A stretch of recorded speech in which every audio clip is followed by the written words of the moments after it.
për të 13 herë, të premten e 9 majit, do mblidhen deputetët e legislaturës 9 për me vazhdu seancën konstituive të Kuvendit Kosovës. Kush është për? Seanca ndërpritet. Fillimisht konsultativ me të gjitha partitë politike shqiptare. Propozime tjera që na kthejnë kohë turmikut. Detyrohemi ta ndërpresim seancën. Angazhohem për qeveritë opozitës. Donëse ndërprerjet dhe vazhdimet e kësaj seance janë bërë si seriale televizive, ende nuk ka pritshmëri për zgjedhjen e kryekuvendarit edhe në kryetarëve të kuvendit. Megjithatë, ditëve të fundit ka pas zhvillime në drejtim të gjetjes së një zgjidhjeje. Fillimisht, të hënën e 5 majit, pas ndërprerjes për herë të 11 të seancës konstituive, u bë publike një ftesë cilën Albin Kurti, si kryetari i lëvizjes vetëvendosje, ja drejtoi Lumir Abdigjikut, të parit LDK-s. Kurti la pas deklarimet ofenduese ndaj LDK-s dhe e ftoi Abdigjikun që ta bëjnë qeverinë e re bashkë. Edhe votuesit e lëvizjes vetëvendosje preferojnë po ashtu më së shumti koalicionin me LDK-n. Pse mos ta bëjmë? Lëvizja vetëvendosje nuk është e interesuar për koalicion me PDK-n. Ne edhe mund të shkojmë në zgjedhje të reja, ku pak çka mund të ndryshoj për LDK-n dhe mandej sërish do të na duhet të ulemi bashkë për koalicionin LVV-LDK. Pse ta bëjmë atëherë më vonë kur mund ta bëjmë tash? Pse edhe një palë zgjedhje për koalicionin e njëjtë? Kjo ftesë ka qenë e treta që Kurti ja drejtonte ish-ministrit të tij. Në 2 ftesat e para e kishte ftuar për konstituim të kuvendit, por në asnjërin nuk mori përgjigje pozitive. Një ditë pas ftesës së tretë, më 6 maj 2025, sytë e vesh u drejtuan ka LDK-ja. Abdigjiku i mblodhi në kryetarët e partisë edhe ja ktheu një letër Kurtit. Po pas e përfundoi takimin me ta, doli para gazetarëve me një ide për zgjidhje të situatës. Lideri i partisë së tretë për nga fuqia elektorale propozoi qeveri nacionale të tranzicionit, në cilën do të përfshiheshin të gjitha partitë, e që kryeministër do të ishte një person unifikues, emrin e cilit nuk e përmendi Abdigjiku. LDK-ja propozon nisjen e këtij procesi, fillimisht konsultativ me të gjitha partitë politike shqiptare, me qëllim formimin e qeverisë nacionale të tranzicionit. Të menjëhershme qenë kundërshtim ndaj këtij propozimi. Hekur Amurati, deputeti zgjedhur nga lëvizja vetëvendosje, tha se ky propozim është kthim në kohën e UNMIK-ut.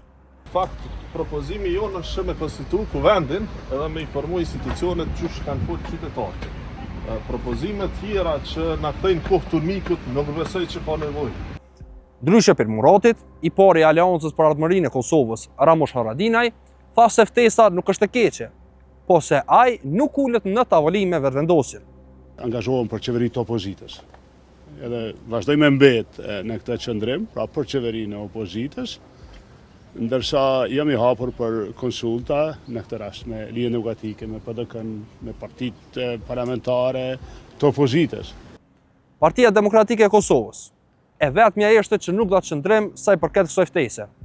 Por, më 7 maj 2025, Memli Krasniqi e mblodhi kryesinë e tij. Pas rreth 2 orësh mbledhje, edhe PDK me një farë forme e refuzoi ftesën e LDK-s edhe dul me një ide të re. Partia e udhëhequr prej Memli Krasniqit kërkoi nga presidentja Vjosa Osmani të marrë hapa për thirrjen e një takimi me të gjitha subjektet politike parlamentare.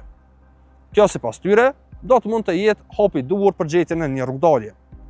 Megjithatë, nga kjo parti nuk e duan qeverinë e unitetit të propozuar nga Abdigjiku, por një qeveri me partitë që ishin në opozitë gjatë legjislaturës së 8.